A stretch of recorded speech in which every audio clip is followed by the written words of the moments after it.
Com o Covid, percebeu-se uma invasão das plataformas de e-commerce de produtos naturais.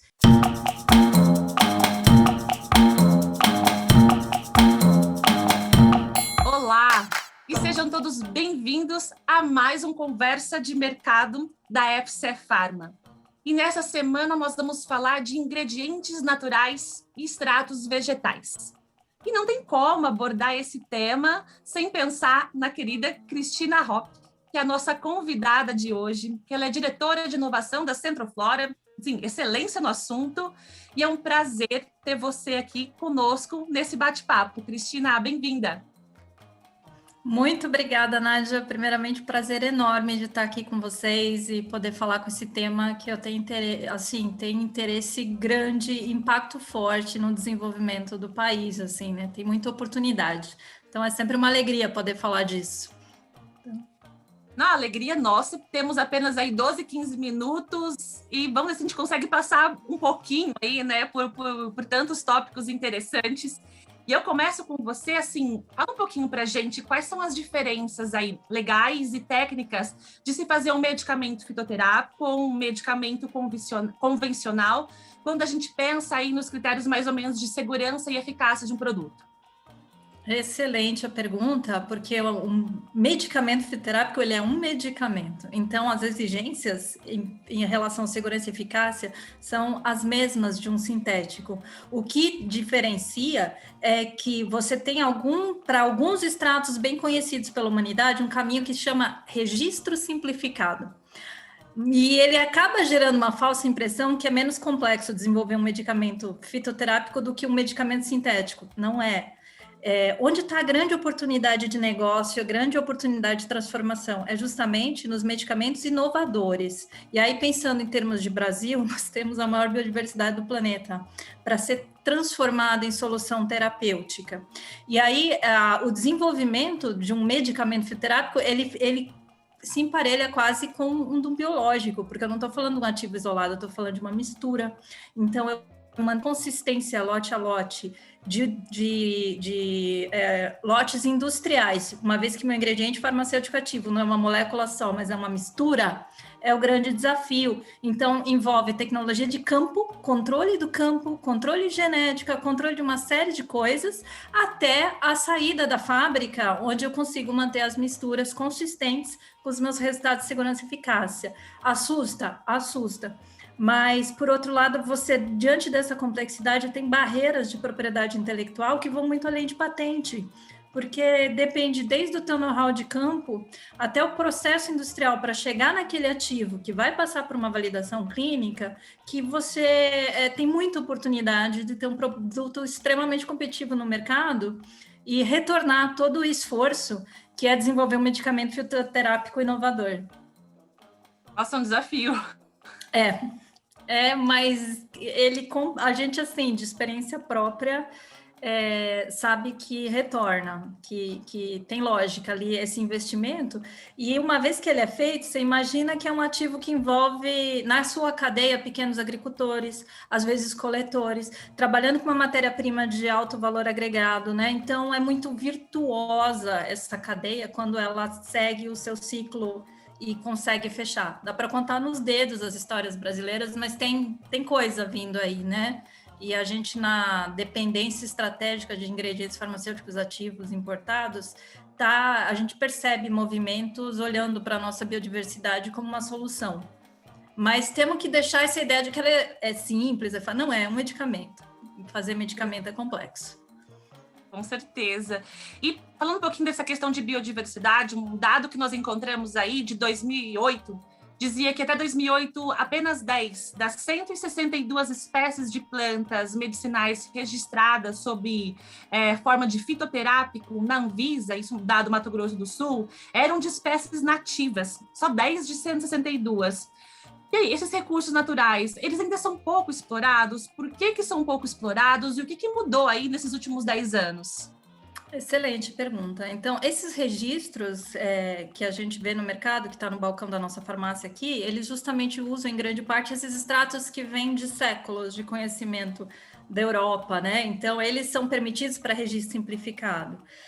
para os nossos extratos aqui brasileiros, ainda falta percorrermos esse caminho que é a validação da segurança e eficácia do produto acabado.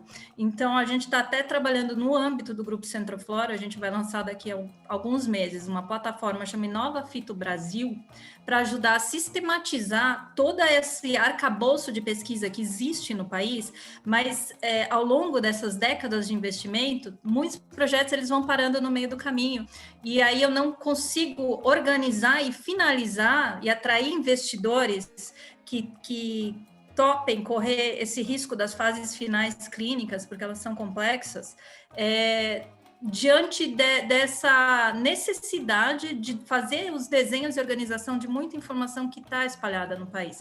Então, a gente está com a esperança que essa plataforma ajude a sistematizar a cadeia de desenvolvimento, atrair as ICTs e conseguir formatar os projetos para que o investidor entenda grau de maturidade e risco de cada um deles. E a gente tenta animar o ecossistema, porque ali está um gargalo, né? Por que não tem? Porque é complexo, é caro, né? O estudo clínico não sai por menos de 5 milhões de reais. Isso é relativamente simples para um medicamento fitoterápico, né? Então, é uma escala que demanda um grau de preparo de modelo de negócio, e a gente está tentando, através da plataforma, promover isso.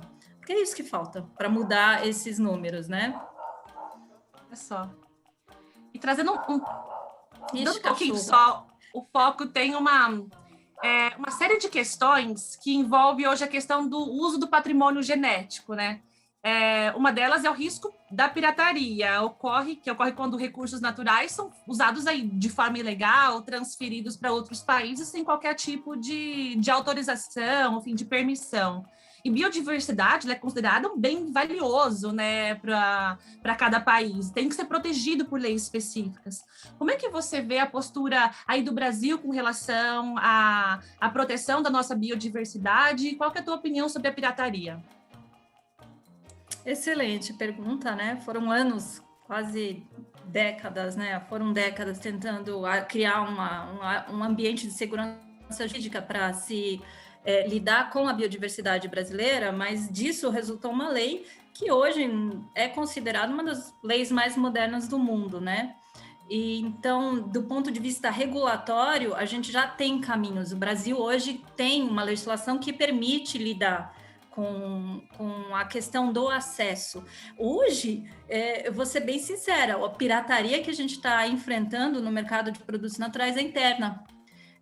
Com o Covid, percebeu-se uma invasão das plataformas de e-commerce de produtos naturais que vêm sobre um registro de suplemento alimentar ou medicamento ou medicina tradicional chinesa sem estar em nenhuma dessas categorias regulatórias, fazendo alegações de tratamento não permitidas e não lidando com a legislação de acesso. Porque a lógica toda, né, não é uma exclusividade brasileira, ela está dentro da Convenção de Diversidade Biológica, tem o Protocolo de Nagoya, que o Brasil está às portas, né, de ratificar, e então é uma preocupação mundial de que recursos que vêm da natureza voltem para suportar o desenvolvimento sustentável. Existem bons projetos, existem bons exemplos, então eu acho que a gente está num outro momento. E agora, para nossa surpresa, a gente começou a monitorar e observar uma invasão de medicamentos que não são medicamentos, com plantas brasileiras, fazendo alegações não permitidas e não repartindo benefícios. Então, essa pirataria interna, hoje eu vejo como uma ameaça para o setor, para toda essa oportunidade que eu estou colocando, e é uma oportunidade que retorna para a cadeia inteira, mas se ela está fora do arcabouço legal sanitário e fora do arcabouço legal de repartição de benefícios, nós estamos de novo colocando em risco essa oportunidade de desenvolvimento sustentável. E aí tem sido feito agora, né, no âmbito de associações e tudo mais, um monitoramento dessa situação que acaba até sendo um problema de saúde pública. E a questão era como fiscaliza isso, né? Exato. A fiscalização é obrigação da Anvisa, né? Ela tem trabalhado conjunto, a gente também tem tentado apoiar, porque a invasão de produtos é enorme. Então, volume grande. Então, assim, hoje a gente está se preocupando mais com essa pirataria do que com questões de relações internacionais, de pessoas que levam informação, né? Tem coisas ainda em relação ao patrimônio genético, que é a informação genética, né? Como é que ela circula, como eu protejo. Tem coisas ainda a serem resolvidas, mas de impacto para o mercado, na minha opinião, é preocupante. E a gente precisa ficar atento, porque não é uma questão de arcabouço regulatório do país que é excelente em termos sanitários e também na questão do acesso. Então, fica aí, ó, uma impressão, né, e uma missão para a gente até garantir a questão da saúde pública, né, e a devida repartição de benefícios, porque só favorece a todos nós brasileiros, né? Com certeza. E retomando um pouquinho, a gente estava falando atrás de um dos gargalos, né, da indústria farmacêutica, e a gente citou essa dependência externa que a indústria farmacêutica tem com relação a insumos. A gente sabe que a maior matéria-prima e dos insumos usados em medicamentos, eles vêm de fora do país. E aí a pergunta é, nós temos hoje capacidade de substituir alguns ou parte desses insumos? Tem tecnologia, tem desenvolvimento na nossa biodiversidade? O que você acha? Tem um movimento aí que tá sendo puxado pelas associações de indústrias farmacêuticas, né, em especial a Abquif, a Abfina, Grupo Farma Brasil, né, em discussão com o GT, que hoje é encabeçado pelo Ministério de Ciência, Tecnologia e Inovação, olhando para essa questão. E sim, a gente entende que biodiversidade, pelo fato da matéria-prima estar aqui, e você ter opções de verticalização para algumas doenças, é uma oportunidade, e uma oportunidade mais à mão do que reconstruir toda a indústria de sintéticos, porque a gente também depende dos intermediários, não é só do IFA, né, do produto acabado. Para sintetizá-lo aqui, a gente também teria que depender desses intermediários importados, né? Então, mas é um problema que está sendo olhado, e a gente tem uma nova oportunidade que nasce da química de fluxo, né? Que é uma nova forma de síntese, né? São plantas industriais menores, tem toda uma revolução na área sintética que pode abrir para o Brasil de novo uma oportunidade, pelo menos para alguns IFAs estratégicos, de voltar a poder fabricá-los no país de forma mais competitiva. Então, o bom é que tem bastante gente pensando nisso. Bom, né? Ou seja, há caminhos, né? E tem que ter, né? Com certeza. E aí, uma última pergunta para você, que infelizmente o tempo é curto. A gente sabe que a Centroflora ela tem excelência em integrar comunidade, natureza, processos, pessoas. E a gente sabe que além dos recursos naturais, também é fundamental a gente valorizar o conhecimento tradicional associado. E aí a minha pergunta para você é, as indústrias têm feito isso? E qual que tem sido a tua experiência com esse tema? As indústrias evitaram por muito tempo, porque era um dos pontos mais críticos de insegurança jurídica na antiga medida provisória. Eu acho que a nova lei ela trouxe soluções para que a gente possa acessar, sim, e trazer toda essa riqueza brasileira histórica para as nossas soluções terapêuticas, né?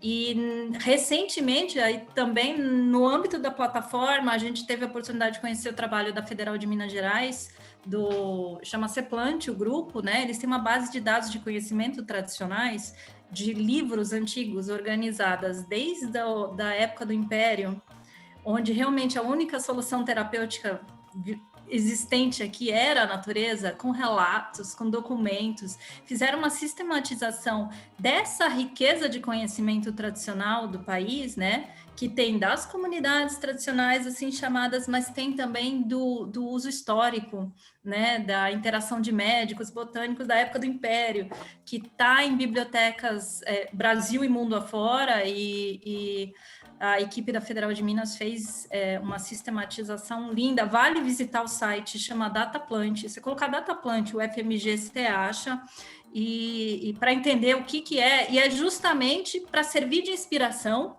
para novos medicamentos, porque são informações úteis, né? Claro que você não vai conseguir registrar nada a partir daquela informação, mas você vai conseguir ter ideias para explorar indicações terapêuticas que advém dessa riqueza cultural do nosso país, né? Que é multicultural.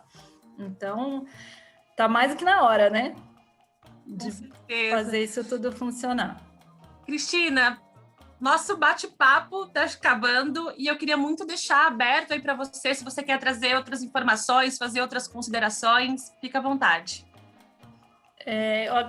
A minha consideração é uma coisa que a gente está vivendo hoje, né? O fato de ter ido para o mundo digital, essa oportunidade de conhecer pessoas e se comunicar, né? Tem uma outra iniciativa aí da Academia de Ciências Farmacêuticas do Brasil também, que é online, é aberta, e a gente tem se encontrado, às vezes, 150 pessoas da área, acadêmicos, indústria, governo, e às vezes é sempre no final da tarde e conversando com um tempo que num congresso não daria para imaginar, né?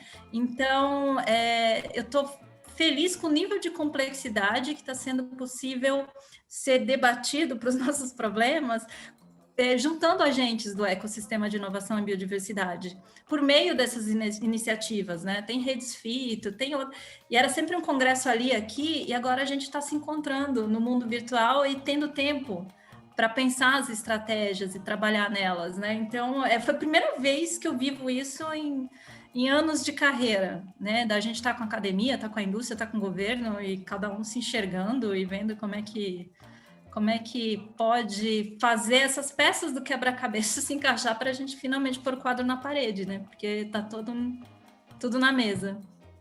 E a ideia é essa, né? Eu acho que tá todo mundo, os setores estão se unindo, né? A FCE tem feito questão de fazer parte desse movimento.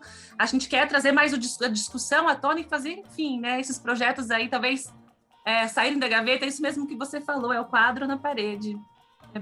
Com busca de soluções práticas, dividindo coisas que já não deram certo. Está sendo uma oportunidade especial mesmo para a gente aproveitar essa proximidade, né, do virtual. Então, de tantos agentes desse ecossistema. É isso. Cristina, muito obrigada pelo bate-papo de hoje. Agradeço imensamente aí a tua disponibilidade.